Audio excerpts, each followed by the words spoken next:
Edgar Allan Poe, El corazón delator. Es verdad, soy nervioso, terriblemente nervioso. Siempre lo he sido y lo soy. Pero, ¿podría decirse que estoy loco? La enfermedad había agudizado mis sentidos, no los había destruido ni apagado. Sobre todo, tenía el sentido del oído agudo. Oía todo sobre el cielo y la tierra. Oía muchas cosas del infierno. Entonces, ¿cómo voy a estar loco? Escuchen y observen con qué tranquilidad, con qué cordura puedo contarles toda la historia.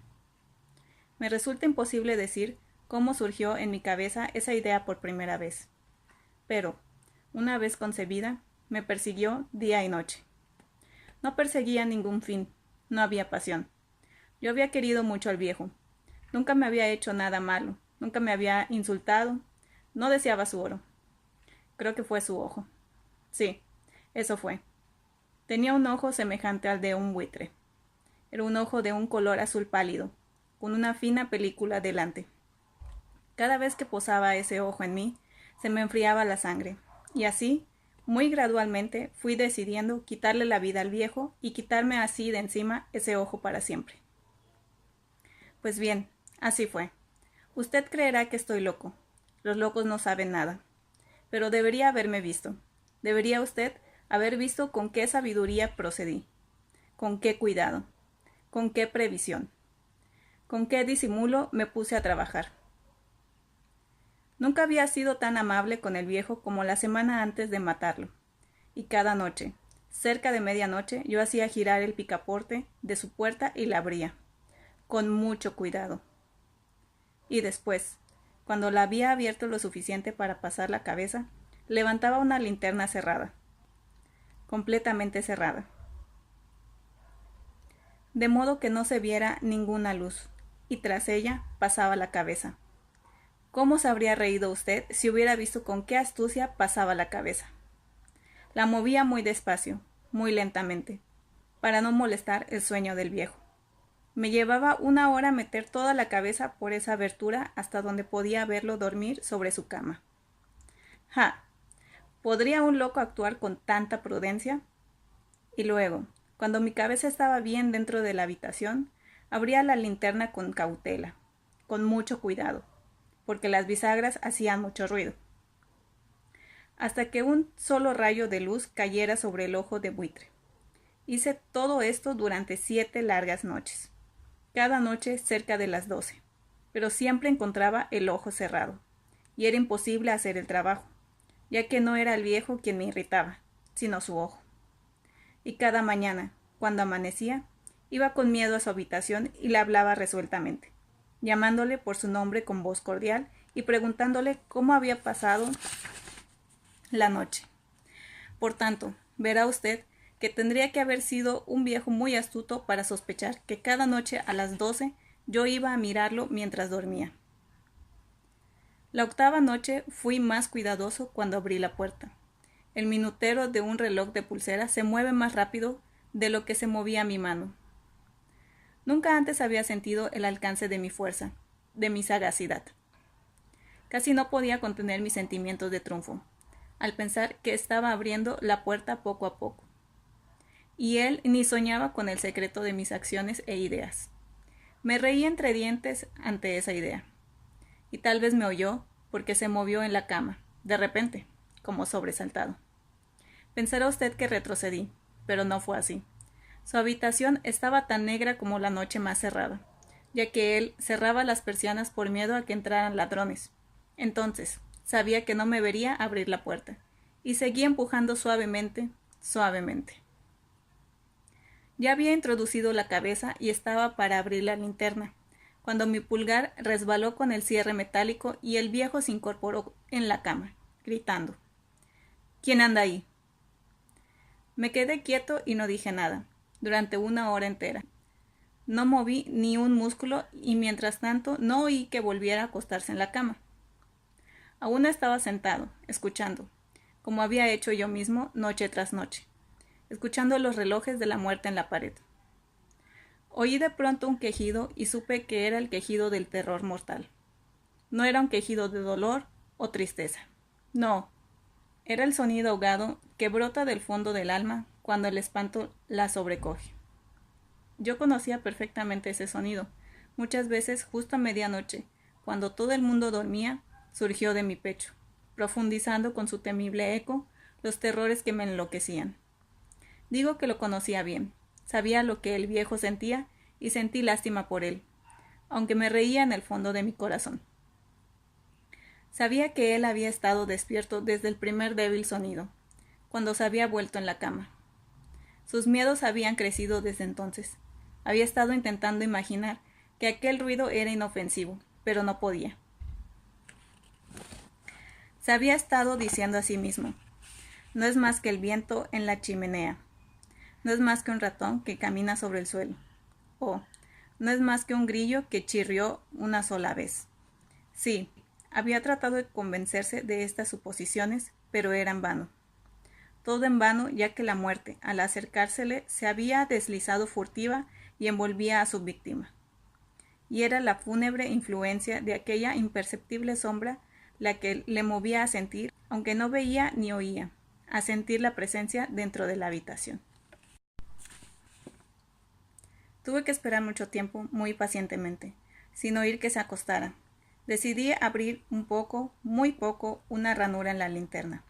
Entonces la abrí, no sabe usted con qué suavidad, hasta que, por fin, su solo rayo, como el hilo de una telaraña, brotó de la ranura y cayó de lleno sobre el ojo del buitre. Estaba abierto, bien abierto, y me enfurecí mientras lo miraba. Lo veía con total claridad, de un azul apagado, con aquella terrible película que me helaba el alma. Pero no podía ver nada de la cara o del cuerpo, ya que había dirigido el rayo, como por instinto, exactamente al punto maldito. ¿No le he dicho que lo que usted cree locura es solo mayor agudeza de los sentidos? Luego llegó a mis oídos un suave, triste y rápido sonido como el que hace un reloj cuando está envuelto en algodón. Aquel sonido también me era familiar. Era el latido del corazón del viejo. Aumentó mi furia. Como el redoblar de un tambor estimula al soldado en batalla. Sin embargo, incluso en ese momento me contuve y seguí callado. Apenas respiraba.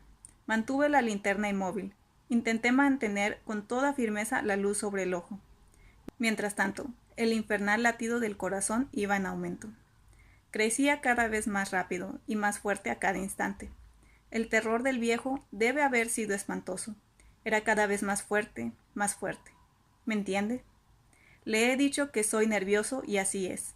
Pues bien, en la hora muerta de la noche, entre el atroz silencio de la antigua casa, un ruido tan extraño me excitaba, con un terror incontrolable. Sin embargo, por unos minutos más me contuve y me quedé quieto. Pero el latido era cada vez más fuerte, más fuerte. Creí que aquel corazón iba a explotar, y se apoderó de mí una nueva ansiedad. Los vecinos podrían escuchar el latido del corazón. Al viejo le había llegado la hora. Con un fuerte grito, abrí la linterna y me precipité en la habitación. El viejo clamó una vez, solo una vez. En un momento, lo tiré al suelo y arrojé la pesada cama sobre él. Después, sonreí alegremente al ver que el hecho estaba consumado. Pero, durante muchos minutos, el corazón siguió latiendo con un sonido ahogado. Sin embargo, no me preocupaba, porque el latido no podría oírse a través de la pared. Finalmente cesó. El viejo estaba muerto. Quité la cama y examiné el cuerpo. Sí, estaba duro, duro como una piedra. Pasé mi mano sobre el corazón y ahí la dejé durante unos minutos. No había pulsaciones, estaba muerto. Su ojo ya no me preocuparía más. Si aún me cree usted loco, no pensará lo mismo cuando describa las sabias precauciones que tomé para esconder el cadáver. La noche avanzaba y trabajé con rapidez, pero en silencio. En primer lugar, descuarticé el cadáver. Le corté la cabeza, los brazos y las piernas. Después levanté 3 planchas del suelo de la habitación y deposité los restos en el hueco. Luego coloqué las tablas con tanta inteligencia y astucia que ningún ojo humano, ni siquiera el suyo, podría haber detectado nada extraño. No había nada que limpiar, no había manchas de ningún tipo, ni siquiera de sangre. Había sido demasiado precavido para eso. Todo estaba recogido. Cuando terminé con estas tareas eran las 4, todavía oscuro como medianoche. Al sonar la campanada de la hora, Golpearon la puerta de la calle. Bajé a abrir muy tranquilo, ya que no había nada que temer. Entraron 3 hombres que se presentaron muy cordialmente como oficiales de la policía. Un vecino había oído un grito durante la noche, por lo cual había sospechas de algún atentado. Se había hecho una denuncia en la policía y ellos, los oficiales, habían sido enviados a registrar el lugar.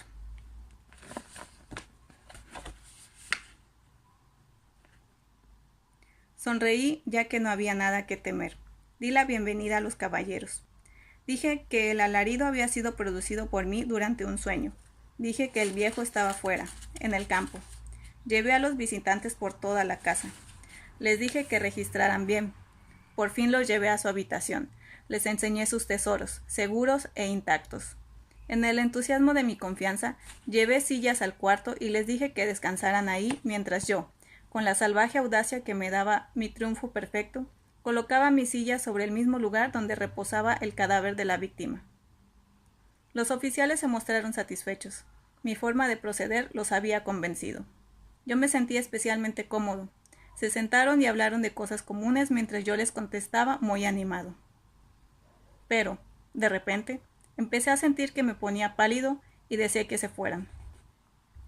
Me dolía la cabeza y me pareció oír un sonido, pero se quedaron sentados y siguieron conversando. El ruido se hizo más claro, cada vez más claro. Hablé más como para olvidarme de esa sensación, pero cada vez se hacía más claro, hasta que por fin me di cuenta que el ruido no estaba en mis oídos. Sin duda me había puesto muy pálido, pero hablé con más fluidez y en voz más alta. Sin embargo, el ruido aumentaba. ¿Qué hacer? Era un sonido bajo, sordo, rápido, como el sonido de un reloj de pulsera envuelto en algodón. Traté de recuperar el aliento, pero los oficiales no lo oyeron. Hablé más rápido, con más vehemencia, pero el ruido seguía aumentando. Me puse de pie y empecé a discutir sobre cosas insignificantes en voz muy alta y con violentos gestos, pero el sonido crecía continuamente. ¿Por qué no se iban? Caminé de un lado a otro con paso fuerte, como furioso por las observaciones de aquellos hombres. Pero el sonido seguía creciendo. ¡Oh, Dios! ¿Qué podía hacer yo? Me salía espuma de la rabia. Maldije. Juré. Balanceando la silla sobre la cual me había sentado, raspé con ella las tablas del suelo, pero el ruido aumentaba su tono cada vez más. Crecía y crecía, y era cada vez más fuerte. Y sin embargo, los hombres seguían conversando tranquilamente y sonreían. ¿Era posible que no oyeran? Dios Todopoderoso. No, no. Claro que oían, y sospechaban. Lo sabían. Se estaban burlando de mi horror. Esto es lo que pasaba, y así lo pienso ahora. Todo era preferible a esta agonía. Cualquier cosa era más soportable que este espanto. Ya no aguantaba más esas hipócritas sonrisas. Sentía que debía gritar o morir. Y entonces, otra vez, escuchen. Más fuerte, más fuerte, más fuerte. No finjan más, malvados, grité. Confieso que lo maté. Levanten estas tablas. Aquí, aquí, donde está latiendo su horrible corazón.